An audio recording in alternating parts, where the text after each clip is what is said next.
All right, so I'm unsure if I'm going to show my face in this video, but I just want to showcase some of the most popular features or features that you might find useful when updating to iOS 15.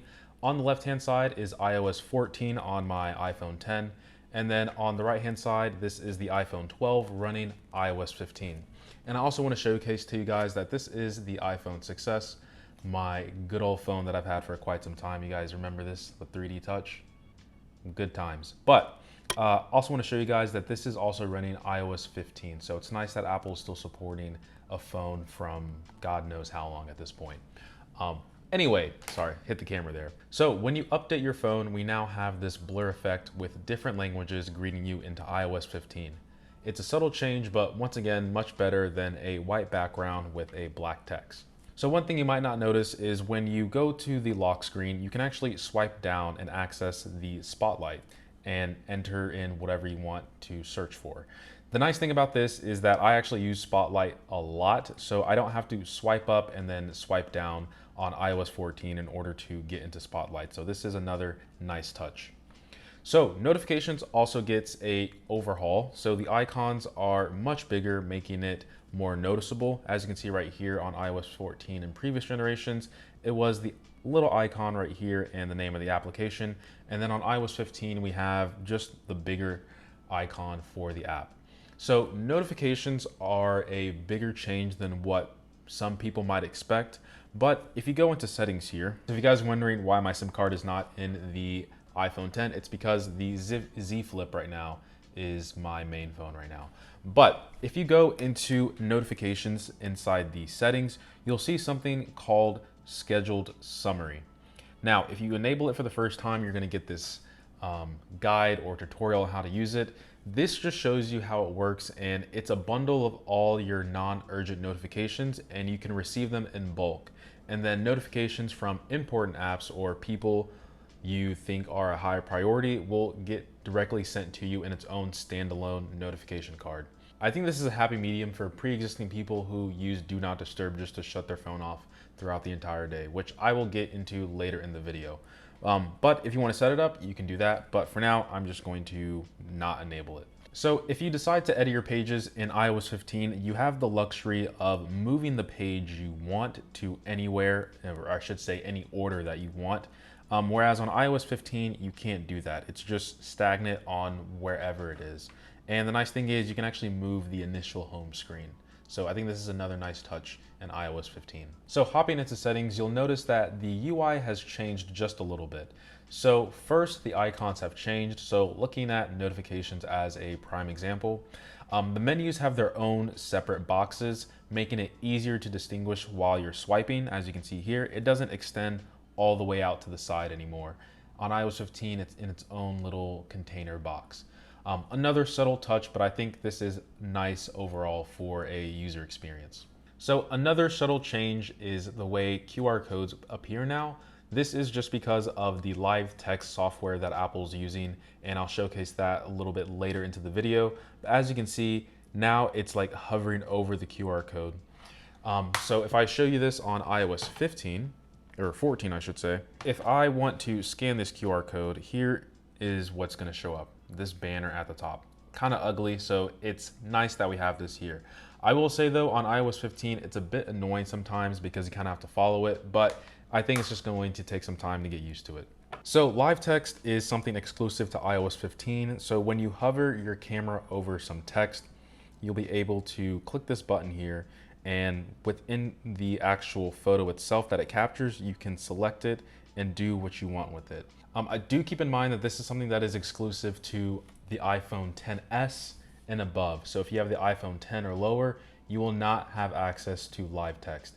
And do keep in mind that you don't actually have to use this while being within the photo, or you don't have to use this while taking a photo. So you can snap a photo and then later on, Apple will be able to recognize the text within the photo and you can still select the information that you want. Really nice touch, and I think it's going to be something that people are going to use the more they get into iOS into the coming years. Another nice touch in iOS 15 is that if you search for an app inside Spotlight, you can actually delete it from there. So that's another underrated feature that gives Spotlight more functionality overall. So nice to see that Apple's putting in effort here. So if we go back to the control setting, you'll notice something called background noise, and you access this by clicking on or holding down the ear button. And this is a way to kind of just drown out some noise. So click that here. You can hear some stream music, or noise, I should say. So they have balance, bright, dark, ocean, and rain. Not available on iOS 14. So you can turn all the way up, down. So I want to say that this feature is really nice. For people who have the pre-existing AirPods. They don't have the Pros that don't have the noise canceling. And you can just turn this on if you want to just drown out some noise that's going on, maybe say at the airport, if you're just walking around in the park or something. But I do want to show you guys something else. So another thing that has been changed in iOS 15 is that if an application is using the audio, instead of it showing the red icon on the top left, it's now going to be orange to kind of match this icon scheme or color scheme that they have going on for things using your audio or video. So another subtle change, but just kind of making things consistent throughout the UI in iOS 15. So now moving on to one of my favorite changes in iOS 15, and it's the change to Do Not Disturb. It's now called Focus Mode, but it's really just Do Not Disturb being embedded inside Focus. So this is just Do Not Disturb on iOS 14, but now Focus allows you to build profiles of Do Not Disturb. So it will let others know whether you're working, studying, spending time with your family, on vacation, driving, working out. The list is pretty much endless. So similar to Notification Summary, Focus Mode and Do Not Disturb is much more involved than what people might think. So you can really customize how you want this to work for you. So you can customize people who can bypass Do Not Disturb, such as your spouse or family members. Same thing with calls. And if you want a separate breakdown of Focus Mode, please let me know down in the comments below. But for example, if I'm like, I want people to know I'm recording a YouTube video, or I'm just doing YouTube work, I can set this to YouTube. And another thing you'll notice is that if I go to the lock screen here, it'll remind you that you're on that profile, and it kind of dims the screen down a little bit. You'll also notice that at the top right here, if you decide to swipe down, there is a small little notification of the work profile here. So as you can see here on my iPhone 6s, it automatically changed it to I'm working on YouTube. And that's because it syncs across devices that are on the same iCloud account. So for example here, if I unlock my phone and go here. So if I swipe up and decide that, hey, I'm sleeping, it will actually switch to sleep on my other devices as well. If I'm working, it'll switch to work. And if I turn it off, I believe it turns it off. So this is another nice feature. I love this. I cannot wait to fully customize this so people can know what I'm doing all the time if they decide to text me. So the best thing about whatever profile you're on is that if someone is about to text you, it'll let you know like, hey, the person's working, or hey, the person's driving, stuff like that. The other nice thing is that you can also customize pages that show up. So for work, you can show certain pages, and then personal, it'll show other pages, stuff like that. So kind of helps separate, personal from work. But like I said, huge amounts of things that you can do, and it's endless here. And this is another huge addition into iOS 15. I did show you that it syncs up on my iPhone 6s, but this does sync to, your Apple Watch, your MacBook, your iPad, everything. So really nice that Focus Mode is here on iOS 15. So if you have Apple TV, the remote has changed. So if I navigate here, so this remote kind of takes some characteristics of the new Apple TV remote, and instead of the menu button that we had pre-existing, it's now the back button, which is a much more intuitive button. And in order to in order to talk to Siri now, it's similar to the remote where it's on the right-hand side. So you just hold down your lock button, and that will engage Siri on your Apple TV. You want to change the volume, you just click your up and down volume. So this overall, I would say, is a much needed improvement. And you can also, turn off your Apple TV as well with inside the remote, or your iPhone, using it as a remote. So this interface for me has been making me reach for my physical remote less and less. So if you go into iCloud, there is a setting called Private Relay, As you can see, it's still in beta, but this tries its best to keep your internet activity private. And if you want to keep your email hidden over the internet, this Hide My Email is something that Apple generates for you, and you can access them here or create one natively. So if you want to create a new address, there you go. So I'm not going to do that, but this is something that you can do inside iOS 15. Pretty nice feature here. And I believe this just routes back to your iCloud email.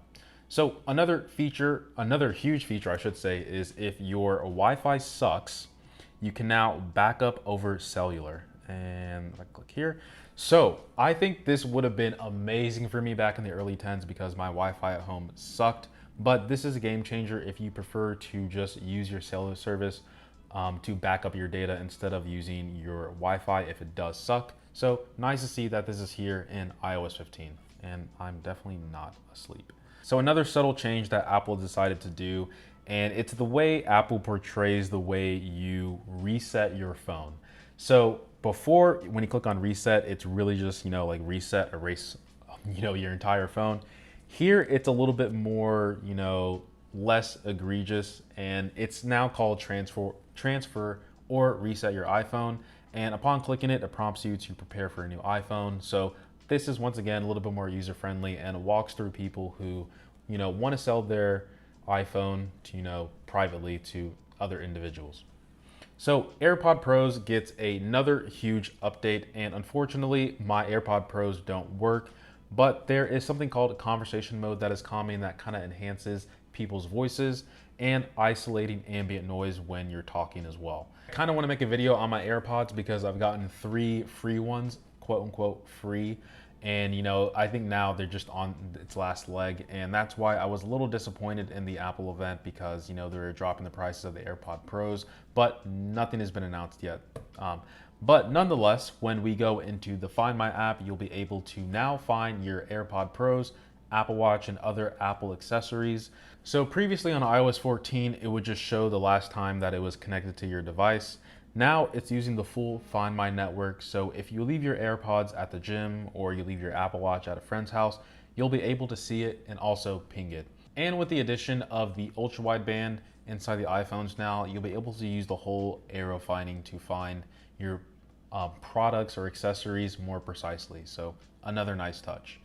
Another thing Apple is adding into iOS 15 that I can't show you guys directly is something called Legacy and Recovery Mode. So Legacy is something that you'll be able to access if a person passes away, you'll still be able to get into their device.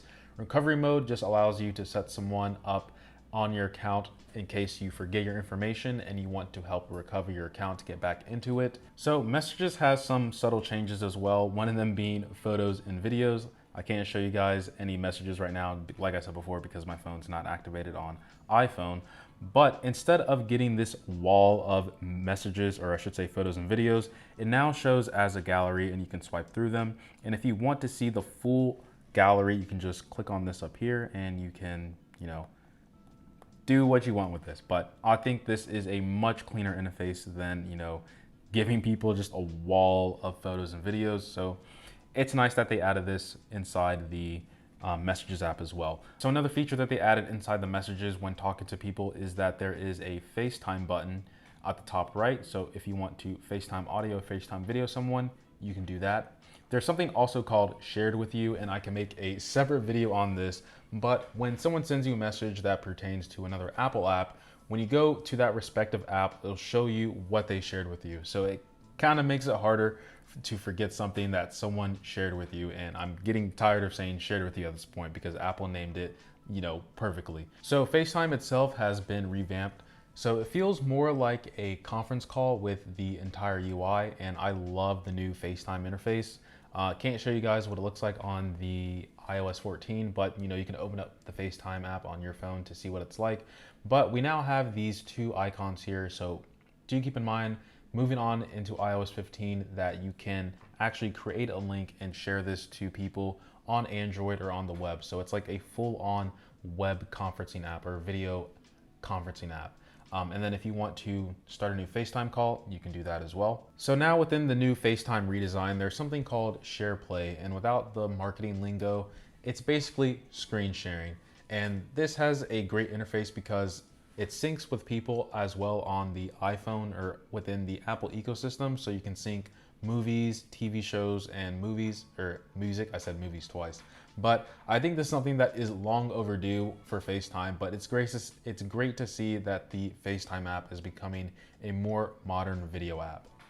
So if you guys might have guessed, we have another application that has gotten revamped going into iOS 15, and that would be Safari. So it honestly seems like everything is getting revamped these days. So Safari for me so far has been a love-hate relationship. I think it's just my brain has been used to this interface of Safari for so long that it's just taking time for me to get used to how it is on iOS 15.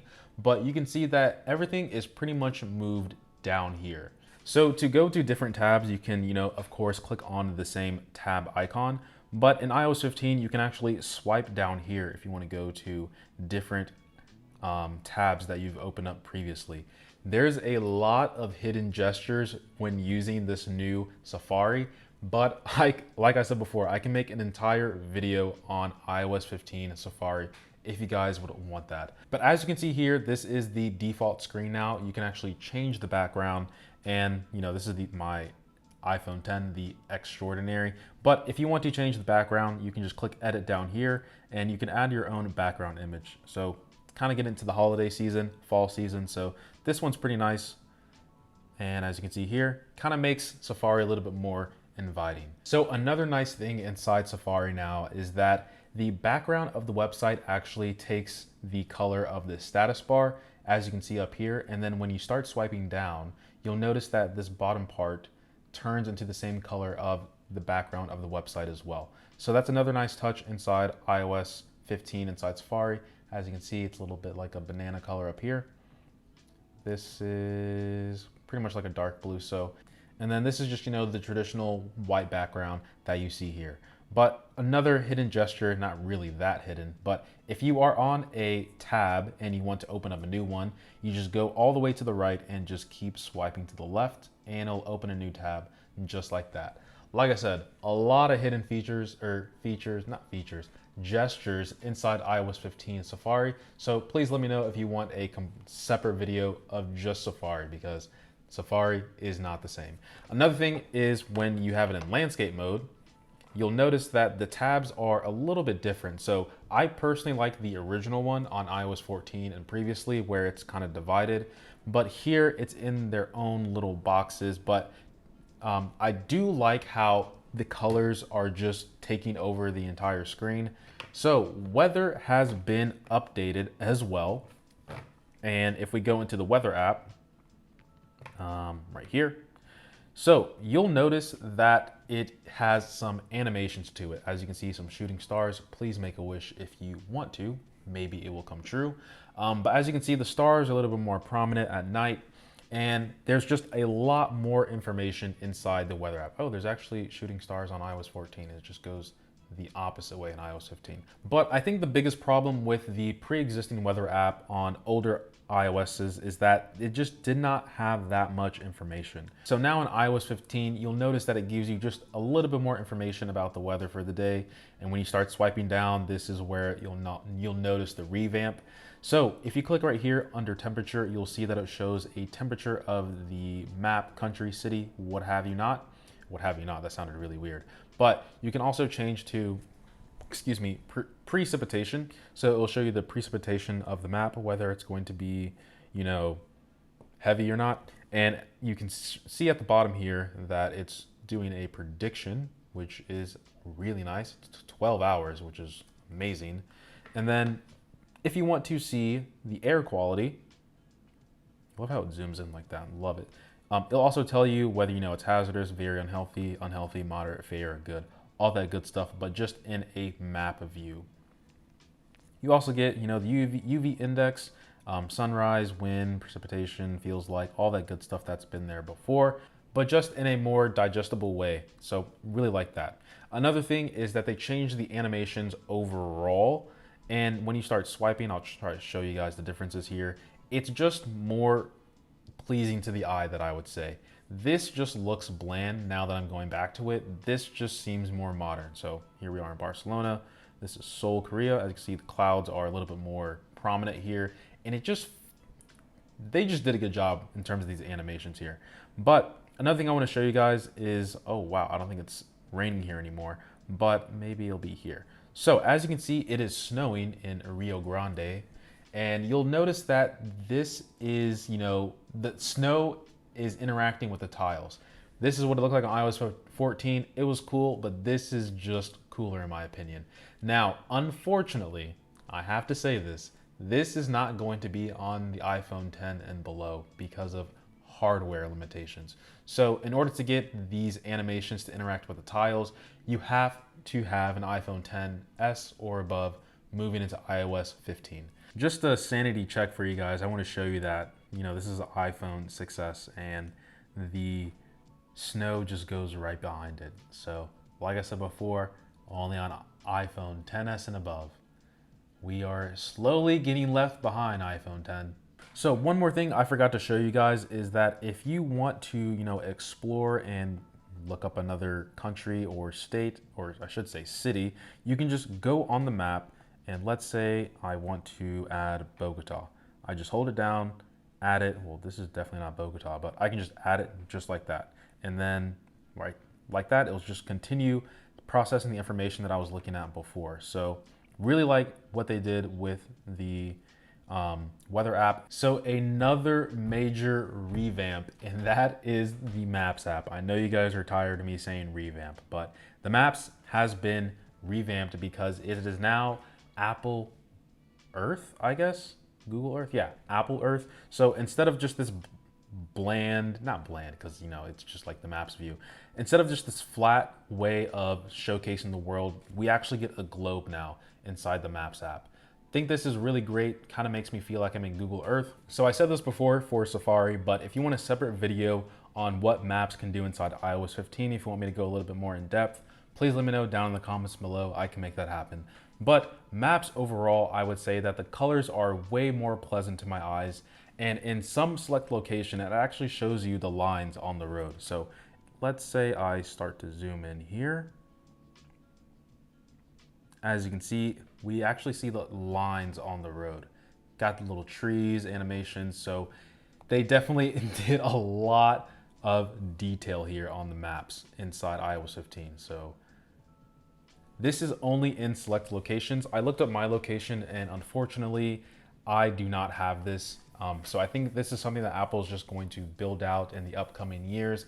But in terms of, whatever they're planning, I think this is for their upcoming Apple Car, if that, ever comes out in my lifetime. I think this is just to help, differentiate or kind of make it easier for, I don't know, not automatic, but autonomous driving is what I'm trying to say. I would say that the lines and arrows make it a lot easier to read the map. And there's new wallpapers for CarPlay as well. I'll see if I can show you guys that. Maybe I'll get a clip. But 3D feels much more 3D than the one we had before, just because of the level of detail and information that Apple is providing us on iOS 15. Also, when navigating, it zooms in just a little bit more, so it helps you focus on where you need to go. So let's say you struggle to find spots for dates. Apple has you covered here in iOS 15. So let's see if I can find one here on the map. Well, Golden Gate is coming up here, but let's see if I can find anything else on the map. There's one right there. So, ooh, there's just stuff all over the map. So I'm already getting distracted here, but on the map, it'll show you popular or iconic destinations. I'm gonna say this right now, these might be expensive dates if you take them there, but do keep in mind that if you wanna know a little bit more about where you're going, you can just click on the little, icon on the screen and it'll give you more information about that. So another nice thing that they included inside iOS 15 is that if you type in a city, it'll actually give you some geography information about that. So go to Barcelona last year. So for example, if I type in Barcelona, it will give me some information. So it's about 1.6 million people there. I don't know how long that's been updated, but it also gives you some information on what you can do inside that city. So it gives you some guides. Once again, these are for select locations. But when you zoom in, okay, keep locations off. But if you start zooming in and you want to look at places to eat, this is another thing that I love that they introduced inside iOS 15. So if you click on a spot, oh wow, this is not what I was expecting. Maybe if I click on another one.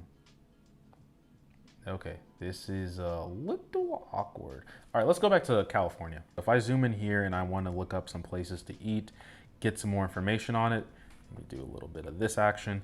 So let's say I want to go to Eureka. So as you can see on iOS 15, the interface for food places is just more digestible, and I'm done with doing all these dry jokes. But as you can see, it's almost like an Uber Eats or DoorDash. So you can see if it's open, I mean, you can see that before, but it's just more prominent here on iOS 15. You can rate it right away.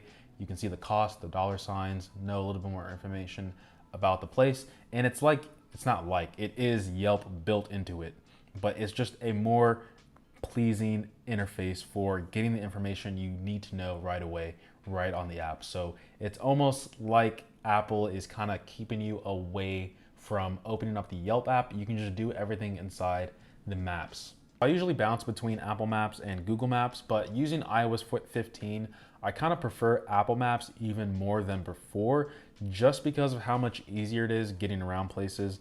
But like I said before, if you want a separate video on maps, just let me know.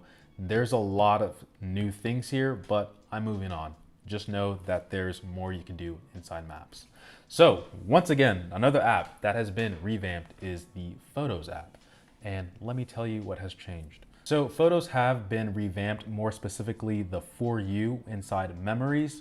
So Apple is kind of making it a better way of reliving your memory. So before on iOS 14, it'll just showcase, you know, a pretty, not static, but it's just, turn down the volume here. It's just going through your photos in a kind of basic way. Now, it's using music that is pretty generic as well, so it's nothing too crazy. It's great, but let me just show you what it's like on iOS 15. So iOS 15 adds some filters, also plays music from Apple Music, and it tries to match it's trying to match how it's like on, I don't know how to really describe this, but it's just a very nice mini movie that Apple creates for you, and it's using Apple Music as well. And if you want to change the vibe of it, I'm trying to see how I can do that. I forgot how to do it. Oh, is it this? Oh, here we go. So you can kind of change the vibe depending on how you want it to be portrayed. So it also changes the music as well. And all this music is linked back to iOS 15. And this is just a trip I took with some of my friends, I think like 2 weeks ago. So really nice, love it. I'm not going to show you guys that much inside the Photos app because, you know, stuff is private here, but I'll keep the section short. Just know if you open up the Photos app inside iOS 15, you'll notice the changes, and it's great. So Notes have also been revamped. It almost feels like Google Docs, but I still think Google Docs will be the supreme note-taking app next to maybe OneNote. Not really, it's probably just gonna be Google Notes or Google Docs. But if you hate using Google, then use Microsoft Word or OneNote. And if you hate Microsoft, then use Apple Notes. That's kind of how I break it down for people. But if you hate Apple, well, I don't know, get a piece of paper, stamp, pen, sign it, and then send it to whoever if you really hate using that stuff. But Notes has been revamped. It's a little bit better when using and collaborating with others. So that's great. So quite honestly, that is just, I'm sorry, I'm gonna have to go back to this where it's just snowing because I think that's so cool. But this is just the tip of the iceberg. I kid you not, that was a complete accident, but this is seriously just the tip of the iceberg of iOS 15. I've covered a mere fraction of what you can do, and I highly suggest you check out 9 to 5 Mac's 2-hour-long deep dive. So grab some popcorn because they go super in depth with what you can do and what has changed inside iOS 15. So if you want separate videos on certain apps like Maps, Messages, Notes, features like Focus Mode or Notification Summary, I can do that rather than shoving everything into one video because at this point, my iPhone is getting pretty hot and it needs to rest. So this is just a highlight of iOS 15, some of the important features that you might find useful. I also want to do the same for Android 11 to Android 12 if time permits. So hopefully you guys enjoyed this video, and I appreciate every sub, like, and comment. Let me know what you guys have as your favorite feature. And as always, guys, much love.